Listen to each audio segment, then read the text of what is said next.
ఒక్కసారి కొమ్మూరి గోల్డ్ కి కాల్ చేయండి. తాకట్లో ఉన్న మీ బంగారాన్ని విడిపించి మార్కెట్ ప్రైస్ కి వాళ్ళు కొనుక్కుని మిగతా డబ్బులు మీకు ఇచ్చేస్తారు. జార్ఖండ్లోని ఛత్రా జిల్లాలో ఎయిర్ అంబులెన్స్ కుప్పకూలిపోయింది. ఈ ఘటనలో అందులోని ఉన్న వారంతా ప్రాణాలు కోల్పోయారు. ఎయిర్ అంబులెన్స్ టేక్ ఆఫ్ అయిన కొద్దిసేపటికి ఏటీసీతో సంబంధాలు కోల్పోయింది. విజువల్స్ లో చూసుకోవచ్చు మనం. ఫలితంగా ప్రమాదం జరిగినట్టు తెలుస్తుంది. సో ఇంతకీ జార్ఖండ్ నుంచి ఢిల్లీకి ఎయిర్ అంబులెన్స్ ఎందుకు వెళ్తుంది? రెడ్ బర్డ్ ఎయిర్వేస్ ప్రైవేట్ లిమిటెడ్కి చెందిన బీచ్ క్రాఫ్ట్ C-90 విమానం అది. సో కాలిన గాయాలతో ఉన్న 41 ఏళ్ల సంజయ్ కుమార్ని ట్రీట్మెంట్ కోసం జార్ఖండ్ రాజధాని రాంచీ నుంచి రాత్రి 7 గంటల సమయంలో ఢిల్లీకి తరలించారు. ఎయిర్ అంబులెన్స్ టేక్ ఆఫ్ అయిన 23 నిమిషాల తర్వాత అది రాడార్తో సంబంధాన్ని కోల్పోయింది. ఛత్రా జిల్లా సిమారియా వద్ద అటవీ ప్రాంతంలో ఒక్కసారిగా ఈ విమానం కుప్పకూలింది. ఈ ప్రమాదంలో విమానంలో ఉన్న 7 కూడా తమ ప్రాణాలను కోల్పోయారు. సరిగ్గా రాత్రి 10 గంటలకు ఈ విమానం ఢిల్లీ చేరుకోవాల్సి ఉండగా అంతలోనే ఊహించని ఘటన చోటు చేసుకుంది. ఎయిర్ అంబులెన్స్లో పేషెంట్తో పాటు డాక్టర్, ఇంకా పారామెడికల్ సిబ్బంది, 2 హెల్పర్స్ అండ్ 2 పైలట్లు ఉన్నారు. సో వీరంతా ప్రాణాలు కోల్పోయినట్లు DGCA తెలుపుతోంది. సో ఎయిర్ అంబులెన్స్లో 7 మృతి చెందిన ఘటన నిజంగా దేశవ్యాప్తంగా కలిచివేస్తోంది. ఎయిర్ అంబులెన్స్లో పేషెంట్ 41 ఏళ్ల సంజయ్ కుమార్ కూడా ఉన్నాడు. డాక్టర్ వికాస్ కుమార్ గుప్తా, ఇంకా పారామెడికల్ సిబ్బంది నవీన్ కుమార్ మిశ్రా, పేషెంట్స్ సహాయకుల అర్చనాదేవి, ధృవ్ కుమార్ అండ్ 2 పైలట్లు captain Vivek Vikas Bhagat and copilot Sabraj Singh గా గుర్తించారు. సో పౌర విమానయాన శాఖ డైరెక్టరేట్ జనరల్ సమాచారం మేరకు వారణాసికి ఆగ్నేయంగా దాదాపు 100 నాటికల్ మైల్స్ దూరంలో రాత్రి 7 గంటల 30 నిమిషాలకు ఆ విమానానికి రాడార్ సంబంధాన్ని కోల్పోయింది. ఏటీసీ నుంచి ఎంత ప్రయత్నించినా విమానం నుంచి సిగ్నల్ రావట్లేదు. సో లతేహార్ జిల్లాలోని చాంద్వా ప్రాంతానికి చెందిన 41 ఏళ్ల సంజయ్ కుమార్ 65% కాలిన గాయాలతో బాధపడుతున్నాడు. ఇంకా దేవికా హాస్పిటల్లో చేరిన కుమార్ పరిస్థితి విషమంగా ఉండడంతో ఫిబ్రవరి 16న దేవ్ కమల్ హాస్పిటల్లో ఆయన జాయిన్ అయ్యాడు. అయితే అధునాతన చికిత్స కోసం ఆయన్ని ఢిల్లీలోని ఒక హాస్పిటల్కి తరలించాలని కుటుంబం డెసిషన్ తీసుకుంది. హాస్పిటల్ నుంచి సోమవారం సాయంత్రం, అంటే నిన్న సాయంత్రం 4 గంటల 30 నిమిషాల సమయంలో డిశ్చార్జ్ అయిన కుమార్ అక్కడి నుంచి ఎయిర్పోర్ట్కి వెళ్ళారు. అంతలోనే అనుకోని ఘటన చోటు చేసుకుంది. అందరూ అనంతలోకాలకు వెళ్ళిపోయారు.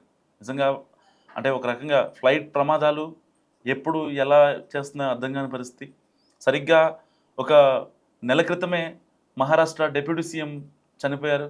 VSR అనే సంస్థకు చెందిన air bus so technical failures అవడంతో ఒక్కసారిగా ఎయిర్పోర్ట్ బారామతి ఎయిర్పోర్ట్ దగ్గరికి వచ్చి కూలిపోయింది.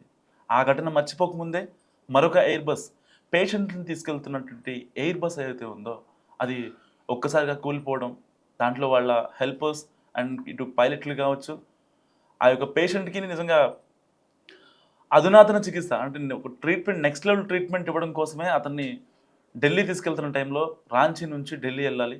సో ఢిల్లీ ఎయిమ్స్ హాస్పిటల్కి అతను తరలిస్తున్నారు. అతను అప్పటికే 70% కాలిన గాయాలు.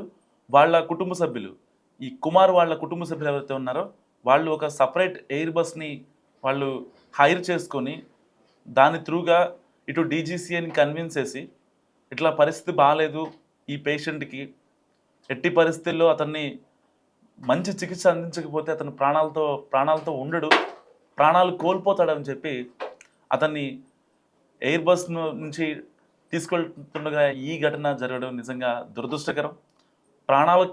ప్రాణాలని కాపాడుకోవడానికి వెళ్తుంటే ప్రాణాలైపోయాయి ఈ ఘటనలో. నిజంగా ఎంత దారుణం అంటే అంత దారుణం.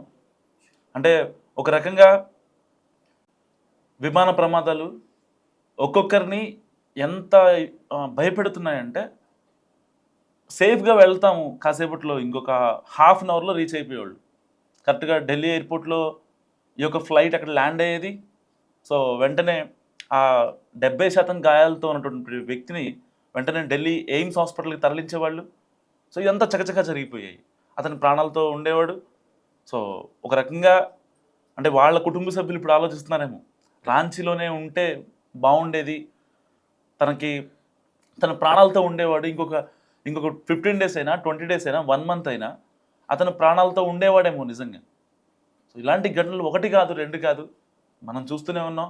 గత last year Ahmedabad air India flight accident అయ్యి 220 మంది స్పాట్ డెడ్ అయిన ఘటన మర్చిపోకముందే ఇలాంటి టెక్నికల్ ఫెయిల్యూర్స్ కావచ్చు, ఇంజన్లోకి ఫ్యూయల్ సరిగా వెళ్ళకపోవడం కావచ్చు.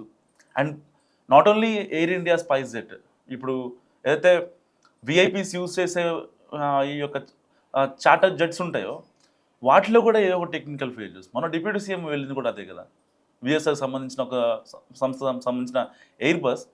సో ఒక స్మాల్ టెక్నికల్ ఫెయిల్యూర్, సరిగ్గా బాంబే ఎయిర్పోర్ట్ నుంచి బయలుదేరిన తర్వాత బారామతికి 20 minutes, కొంచెం ల్యాండింగ్కి అనువైన ప్రదేశం కాకపోవడంతో, విజిబిలిటీ కొంచెం తక్కువ ఉండడంతో అక్కడే ఎయిర్పోర్ట్ దగ్గర, బారామతి ఎయిర్పోర్ట్ అనేది చాలా చిన్న ఎయిర్పోర్ట్, అంటే లైక్ మన Begumpet airport, Vijayawada airport, Tirupati airport ఎంత ఉంటుందో దానికన్నా ఇంకా తక్కువే ఉంటాయి అన్నమాట.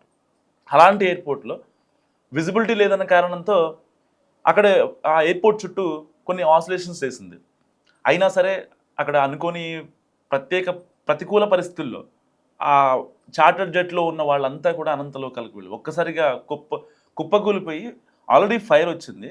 సో విండ్ షీల్డ్లో ఫైర్ రావడంతో వెంటనే ఆ యొక్క ఫ్యూయల్ ట్యాంక్ అంటుకోవడంతో ఒక్కసారిగా పేలిపోయింది. అప్పుడు గ్రౌండ్ని హిట్ చేసింది అనమాట ఆ ఫ్లైట్. సో ఇలాంటి ఘటనలు 1 కాదు 2 కాదు. అంటే టెక్నికల్ ఫెయిల్యూర్స్ని డీజీసీని ప్రశ్నించాలా, లేదు పైలట్ల కమ్యూనికేషన్ సరిగా లేకపోవడమా? వన్స్ ఒక ఫ్లైట్ టేక్ ఆఫ్ అయిందంటే ఏటీసీతో నిరంతరం కమ్యూనికేషన్లో ఉంటుంది.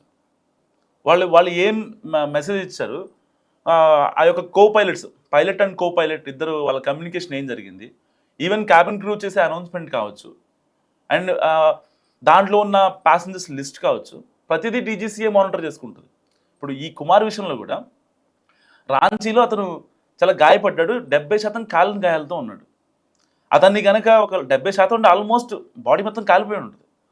సో అతన్ని కనుక ఢిల్లీ హాస్పిటల్లో జాయిన్ చేయలేకపోతే అక్కడ రాంచీలో ఉన్న ప్రభుత్వ ఆసుపత్రులు కావచ్చు, ప్రైవేట్ హాస్పిటల్ కావచ్చు, సో ఇలాంటివి అక్కడ అతనికి ట్రీట్మెంట్ సరిగా అందలేని సిచ్యువేషన్. సో ఎట్టి పరిస్థితుల్లో అతనికి ఒక మెరుగైన చికిత్స అందించాలి అంటే ఫ్లై అవ్వాల్సిందే, ఎట్టి పరిస్థితుల్లో ఫ్లై అవ్వాల్సింది, దాంట్లో మొహమాటమేం లేదు. సో ఒకవేళ ఫ్లై అవ్వలేని సిచ్యువేషన్ ఏమన్నా ఉంది అంటే సో వాళ్ళు ఆర్థికంగా వాళ్ళు భరించగలరు, అందుకోసమే ఎయిర్ బస్ని హైర్ చేసుకున్నారు, దాని త్రూగా అయ్యే ఖర్చును మొత్తం భరిస్తామని చెప్పారు. కానీ అనుకోని ఘటన ఇలా అశోక్ కుమార్ ఫ్యామిలీలో ఇంత విషాదంని ముంచుతుందని ఎవరు ఎక్స్పెక్ట్ చేయలేని పరిస్థితి. అంటే అంతే కదా, ఒక రకంగా ప్రాణాలు కాపాడుకుందాం అని వాళ్ళు వెళ్తుంటే ప్రాణాలే పోయాయి ఇక్కడ. సో ఈ రాంచీ ఘటన గురించి మీరేమనుకుంటున్నారు? మస్తు కామెంట్ చేయండి. చూస్తున్నాండి మనం టీవీ.